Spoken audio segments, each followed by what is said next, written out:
Hello, it's Raideesha, and I am a culinary business and management strategist, and I'm here to teach you culinary entrepreneurship, not cooking. My students learn how to set up and establish real culinary businesses. Now, let me say my students because I've never taught this as a class before. I've always done this as a business consultant, and I decided that, the difference between being a business consultant and a teacher is that when I'm a consultant, everybody expects for me to solve their problems for them.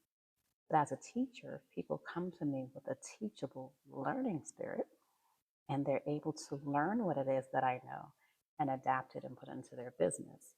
So I am sharing with you that I am here to teach you how to establish a successful culinary business. And I'm not here to teach you how to cook. Thank you for joining the live. So this is something that I'm doing for the first time. My name is Raideesha Francis, and my company is the Culinary Management Company, where we provide professional resources for culinary businesses. And this has been something years in the making. And why am I teaching people how to establish a food business? You already know what the industry figures say. And thank you for joining the live. If you know someone who's a chef, who's a restaurant owner, who wants to have a food truck, they have an at-home business, or they have this vision, they're a home cook, and they really want to set up a successful food business, this is the live for you. So this has been years in the making. I've watched over 20, more than a decade, more than 20 years, businesses open and close. They had the most amazing concept. They had amazing decor. They had great investors. They had everybody backing it. But nobody really knew what they were doing. They had bits and pieces of it, but they didn't have like the big picture of what it takes to own and establish and maintain a successful and healthy food business.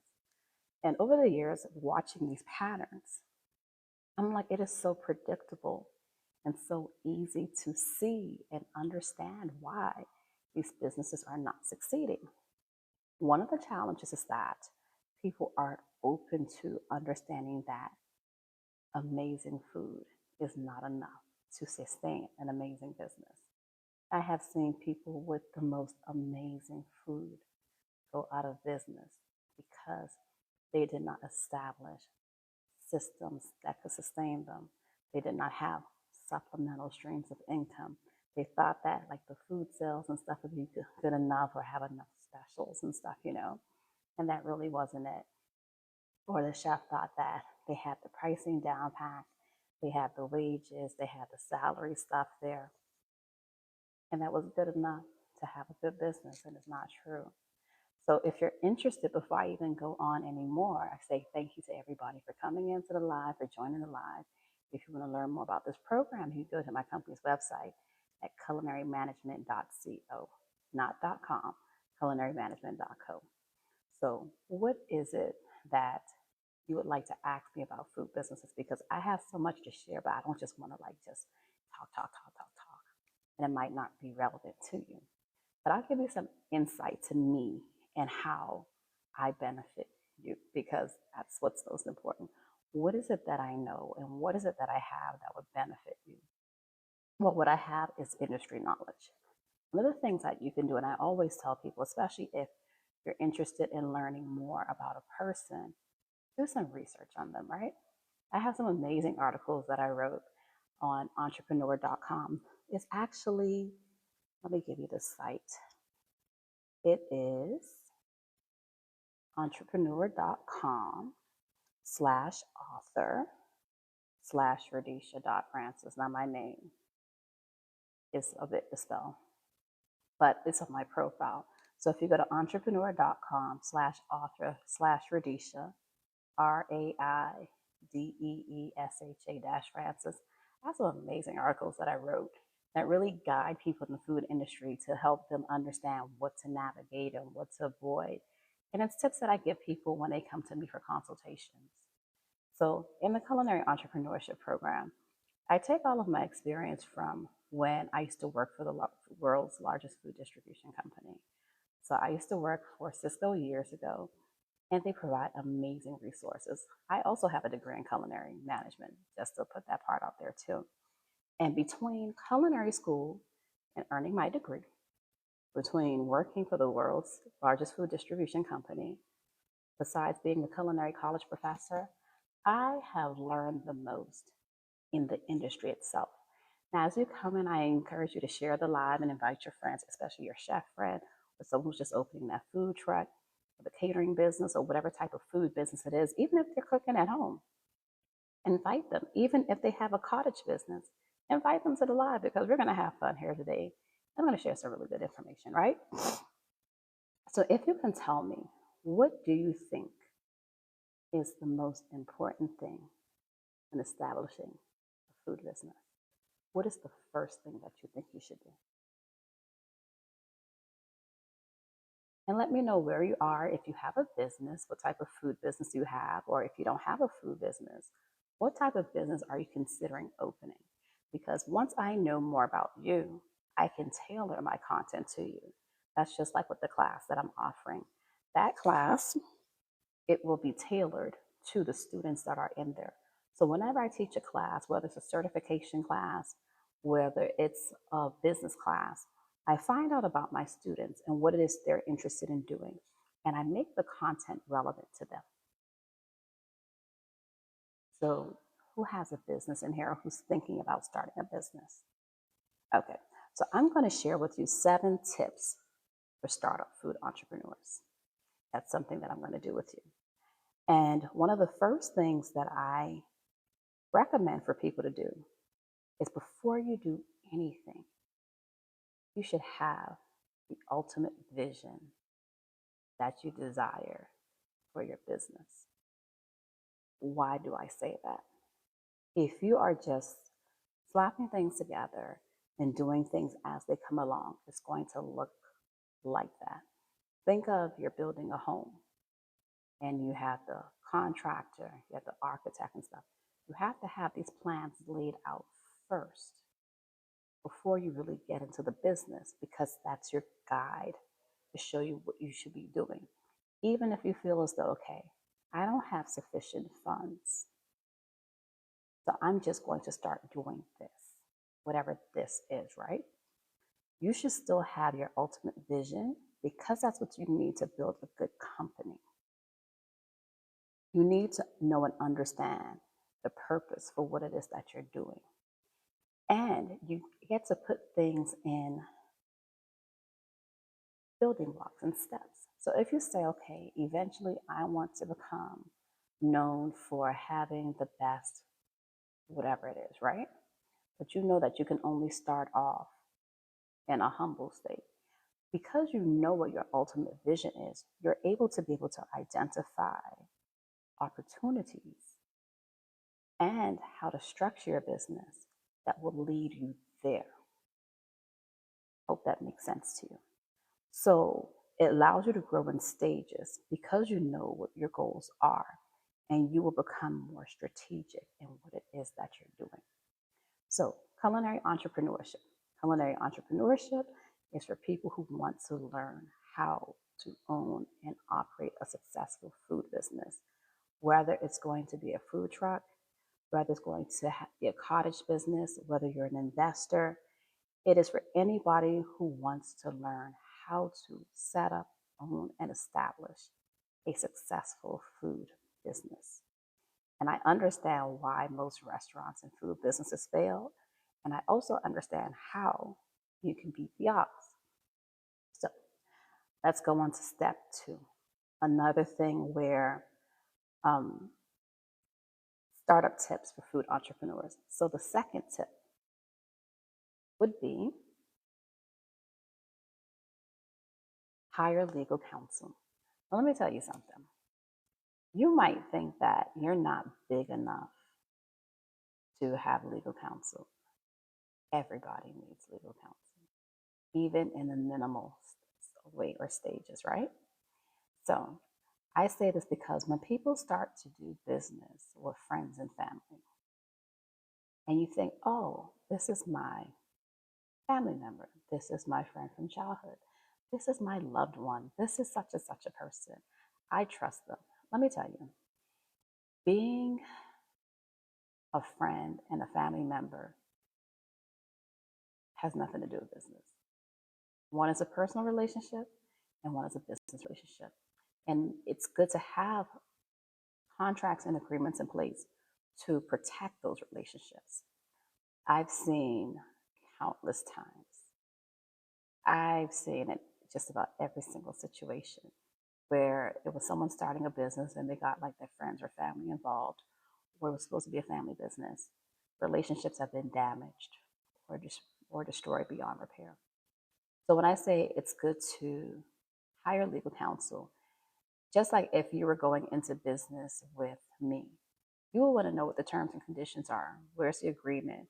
What are your protective terms? What are certain policies for different things? When you have that in place, when you're dealing with people who you know, it protects the relationship because everybody understands and now has clear terms on how we're going to do business. And if something happens, this is how we're going to resolve it versus just arguing and going back and forth as you probably would in a regular relationship. Another reason why I say that people should hire legal counsel, it protects your intellectual property or your idea. I've watched people countless times because remember, as a business consultant, we can guide and make recommendations, but we really can't make anybody do anything, right? Because it's still your business ultimately. And I've seen where people have lost their business, and some people cannot even use the name for their business. But if those things were clearly laid out legally, that would not have been an issue. And I use the words contract and agreement because they're not interchangeable. A contract is written by an attorney or a lawyer, and an agreement can be written by anybody. And so that's why I say that, because if you want to come up with something with someone and you don't want to use an attorney or a lawyer, that's called an agreement. If you have legal counsel and they write it for you, that's considered a contract. And if you say that you're writing a contract and you're not an attorney or a lawyer, that's called the illegal practice of law. And everything I'm sharing is just for educational purposes. These are things that I know in the industry, especially for what it is that I do. So make sure that if you're going into business with friends or family, have those terms and conditions laid out. Yeah, and another thing that I think is important, and these are things that you'll learn inside the Culinary Entrepreneurship Program. And again, if you want to learn more about that, and my link in bio is my company's website, the Culinary Management Company, where we provide professional resources for culinary businesses. And the application form is open because class starts on July 7th. Class is going to be amazing. It's going to be a month. And you're going to learn as much as you can in that time to put you ahead of the odds once you practically apply what you're learning and appropriately apply what it is that you're learning, right? Another thing, if you're going to hire family, you have to still make sure that they have the qualifications to work in the business. And why do I say that? It's a business. Why would you hire someone who does not have the skill set or the qualification to do the job? That makes no sense. You are setting yourself up for pure failure. So if you're going to hire family, make sure that they get the skills and the qualifications. Make sure that they still fill out an employment agreement. Make sure that they go ahead and get the professional training and education that they need. This isn't a tuck shop. When you choose to open a business, you're serving the public. And when you serve the public, you have legal obligations to do things in a certain way. And that's why it's important to make sure that you do so. I've seen enough clients have to go to court and they didn't take advice earlier on or suggestions that I gave, and it cost them so much more later.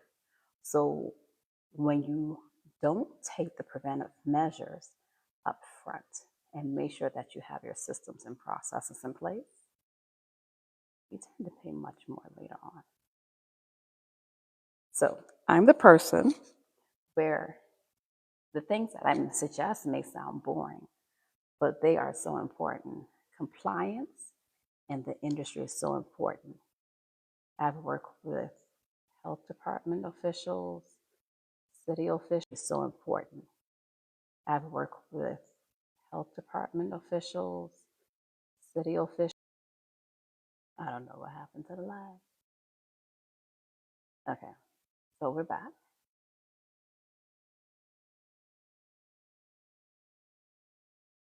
All right, so I don't know what happened, but the live went up. So we're continuing. So I've worked with so many different departments and city officials and things of that nature, and contractors and architects. And let me tell you, being in this business takes skill. I want you to understand that food is just part of the business. Food is not your entire business. So understand that when you're opening up a food service business, food is a part of the business. It's not the business. So let's say, for instance, you have your menu completed. From the moment I see someone start a business and they purchase a building or they sign the lease, they're building things out, they're planning for the opening and all those things, and they don't have their menu done, that is such an amateur rookie mistake. And when I see people working with consultants or business professionals and your menu is not completed first, that tells me how much of an amateur the person is. It makes zero sense to get a commercial lease or purchase a building and don't have your menu. Do you know why I say that? If anybody knows, drop it in the comment section. The menu is where you're going to write your business plan from. There are certain cities, states, municipalities that you might want to serve certain things on your menu, but you can't.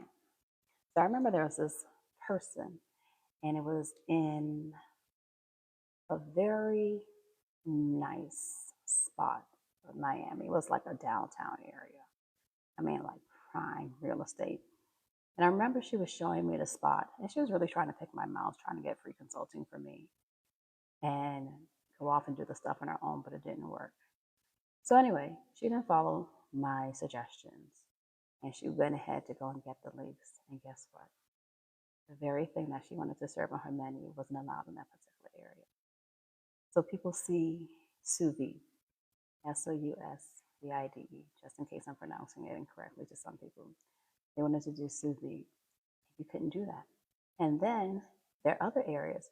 If you want to provide food made that particular way, you have to have a variance. A variance allows you to have a local regulatory requirement waived or changed. So it's basically giving you special permission to do something the wrong way, right? So it's saying that I know that this goes against food safety and sanitation, or this poses a threat to the public, but this is the plan that I have in place to make sure that we make sure that we keep the food safe for our customers. And this is the process that we're going to take it through. And these are the particular corrective actions, etc. Then those things have to be submitted to the city. The city has to approve it, and then you can add it on your menu. That's not common knowledge. So even if you feel as though hiring a consultant is a waste of time, or that's for big companies, that's for companies of any level. And that's why I have this class, Culinary Entrepreneurship, that instead of consulting, you have the opportunity to learn from a consultant for a fraction of the investment. Make sense? So I've taken my experience as a culinary college professor, as an industry professional, as a business teacher, as so many things. And remember, I'm also a licensed real estate broker. So I'm taking all of this cumulative industry experience and putting it into a class. But remember, the classes are customized to the individual participants. So when you fill out the form for the class to say, okay, I'm interested in taking this particular course, and you provide information and you provide your most important concerns or challenges, the class is then customized to you to teach you and give you the information that it is that you need. So that's what's so important about this. So if you ever go into business or you're starting a business and you start without your menu, or you have a consultant that allows you to start your business or do anything in your business without your menu, that's going to possibly lead to failure. Because another thing is, if you have your space, but you don't have your menu, how are you going to design the kitchen layout? The kitchen layout goes based on the menu. So if you have that space and you don't have your menu, how are you really designing the kitchen? There's so many different things I can say about that. If you don't have your menu, like how are you going to know who you should be hiring? Your menu tells you who you should be hiring, the skill level, the type of staff, the amount of staff that you need, your business hours. There's so much into it. But when you come into the culinary entrepreneurship program, you'll learn these things so that you don't make those mistakes. So that's very important also, is that coming into this class, you get to learn. Instead of having me as a consultant, I'm your teacher and I teach you how to do the right things. So again, if you know anyone who's interested in starting a food truck, a culinary business, um, a restaurant, a cottage business, or they're just a home cook that really wants to turn something into business and they're not sure what to do or how to do it, you should look at the link in the bio for my company, the Culinary Management Company, where we provide professional resources for culinary businesses, and look into the program and see if it's something that you're interested in having done. So when you write your business plan, you want to make sure that, and honestly, when it comes to business plans, I'm not big on the traditional business plans, the ones that's like 100 pages long, 50 pages long. It really just needs to be more relevant and fine tuned to practical business things. There are so many things that you don't know could go wrong, and you literally can't address every single thing. But I think that once you look into the most important aspects, and again, how would you know the most important aspects are? That's why it's good to take this class, enroll in this class, apply for it, learn what it's about, even learn what my company is more about. And again, it's at the link in bio, the Culinary Management Company. It's an international consulting agency, and we also have professional programs for business or aspiring business professionals. So I teach you culinary entrepreneurship. I don't teach you how to cook. I teach you how to establish a business. Well, what else is it that you would learn in this particular program? What is it that you think or you would like to learn? If you share it in the comment section, then I could go ahead and say, okay, yeah, that's something we're going to do. Or, that's a good idea. Maybe that is something that I should do. Don't be shy. I love to talk. I'm actually quite friendly. All right. So your business plan should not be from a generic template. You can look at some to get ideas, but you're really going to have to customize it to you. Now, more than anything else, one of the things that I love doing that people probably don't love doing, but I absolutely love doing, I absolutely love creating policies and systems and processes for businesses. I don't know why. That's just the way I'm wired. I love developing businesses. I love developing multiple streams of income for businesses. I love doing that kind of stuff. I love looking into the compliance things. I love strengthening it. I love creating individual and unique experiences for businesses. I love doing all of that. Like, that stuff just gets me excited. That gets me excited. It might not get you excited. And that'll be a good reason why you should be in this class, because my excitement will transfer to you, and then you'll learn how to do it to protect and safeguard your business.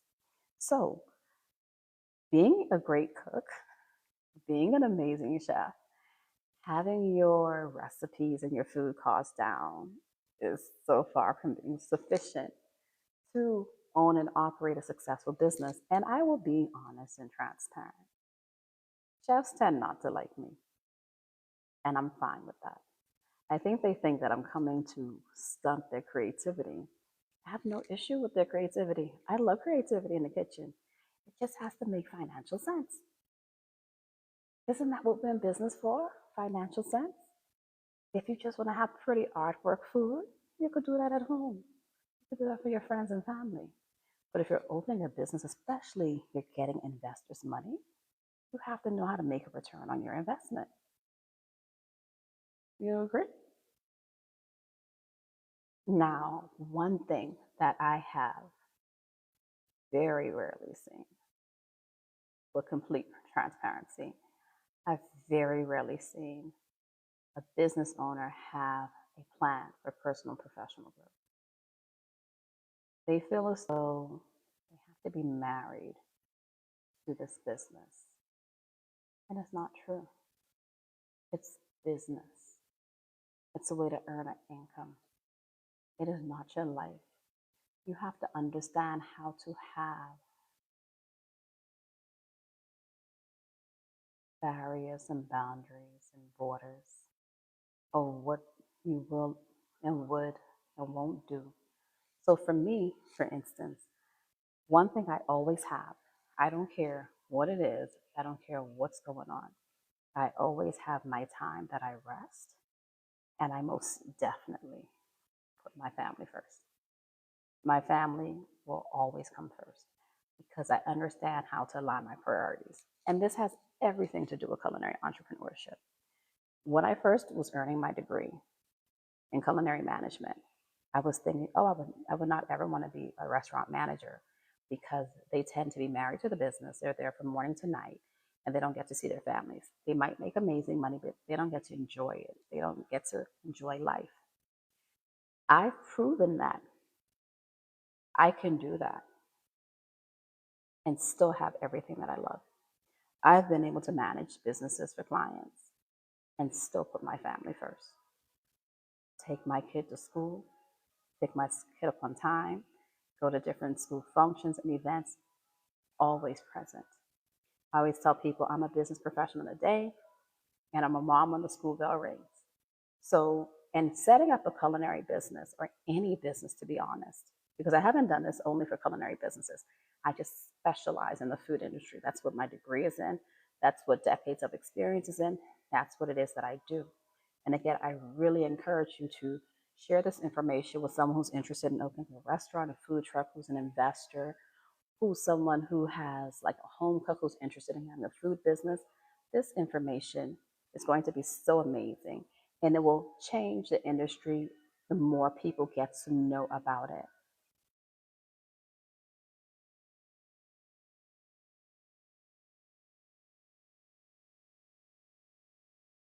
So that's something very important to have a plan for personal growth and professional growth. And the reason why you should have this plan for growth is because it helps your business. So, what's a way for growth? So, let's say, for instance, in May, I think it is, in Chicago, we have the National Restaurant Association Food Show. That food show is so amazing. It literally takes forever, like days, if you try to cover the entire event. I think there's another food show coming up in New York, like the Fancy Food Show. Then there's different programs like this where you can learn how to grow so that your business doesn't, your business can continue to grow and not decline because it shows with the owner, you really set the tone for the business. And there's something else that I'm really passionate about. And I went through several tips, but I didn't number the tips as I was going through. So the first tip that I went through was have your ultimate vision defined first before you start your business, right? Then I said you should hire legal counsel. The third thing I said is that you should have your menu completed first before writing a business plan. Or you should write your business plan based on your menu of products and services, nothing generic or a template. 5, you should create your policies, systems, and processes before you launch your business, not after you launch it, because let me tell you, it'll be so problematic trying to get that done. And things could have gone wrong, and you could still suffer the consequences because you did not have those things in place before you started. 6 is have a plan for personal and professional growth for both you and your employees. And 7 is have a succession plan. Now, this one here is very important. So let's say, for instance, you start a business. You've been in your business forever. You're older or you just don't want to be in anymore. You thought that maybe some of your family members would take it over, the kids or somebody, and nobody wants to take over the business. Your business is the neighborhood cornerstone. Serve several generations, but now it's time to close down. What are you going to do with that business? Many people end up just closing down the business.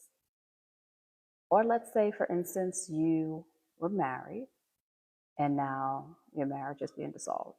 What's going to happen to the business? Or let's say the business isn't doing good, but you have a loyal customer base, you have an amazing menu, you have great intellectual property. What are you going to do? You need to have a plan in place for these different things, which goes back, number 7 goes back to number 1, hiring legal counsel, because then you understand what is it that you should be doing up front, just in case. That's just like people have prenups and people have postnups, postnup, if things change after, you need to make sure that you're protected and you're good. And so having a succession plan is so important. At least you can walk away with something. At least you don't have to fight over it because you already have these terms and conditions clearly laid out. So culinary school does not prepare you for a culinary business. It prepares you to be a manager, a personal chef, a private chef, but not a business owner. How do I know? When I went to culinary school, it surely didn't teach me that. When I taught at culinary school, it didn't teach me that. Now some of them are coming up with entrepreneurship programs, but it's still nothing like what my company has to offer. So if you are interested in starting a food business the right way, or you want to start over, so you're new or aspiring, you should really go to the link in the bio and look at our program. My company is a culinary management company. It's an international consulting agency where we provide professional resources for culinary businesses. In addition to that, this is a program that I've been working on for years. And I'm finally going forth and launching it. So over the next week, I will be sharing more about the program. I'm looking forward to seeing your applications come in to learn about you and your business, to learn about the challenges that you have, the concerns that you have, the fears that you have. It is so game changing to be able to learn from a real business consultant that has real industry experience. You can go to my LinkedIn profile. Most of my experience is listed there. You will actually be able to see the things that I've done. They'll be like, wow, she's really coming to teach us how to set up, how to own and operate a successful food business. And for a fraction of the cost of hiring a consultant. Just for an initial consultation with me, just to sit down and have a conversation, and for me to look at your business and make an assessment of it, that costs money. And the class doesn't even cost much more than that. And then you actually get to learn from me. You actually get to have me in class live. This isn't like a pre-recorded class. This is just like how we're here, but you're not asking me any questions.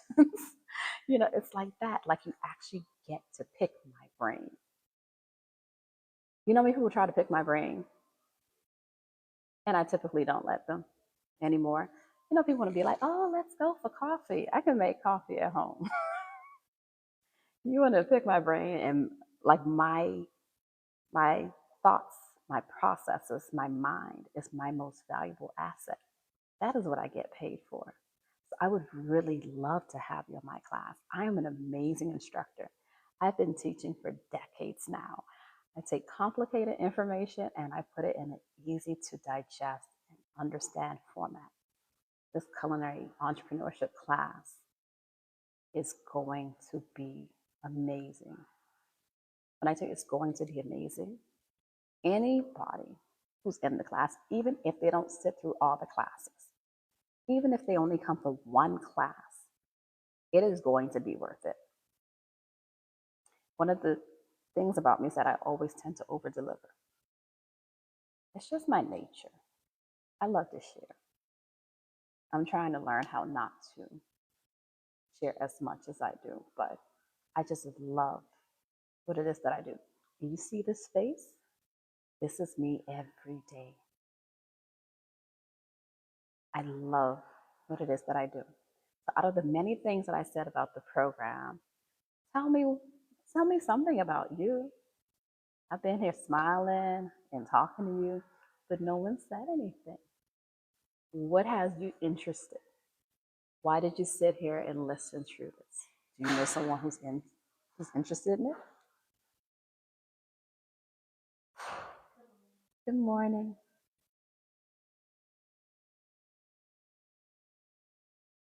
So, if that's it, you looking for this?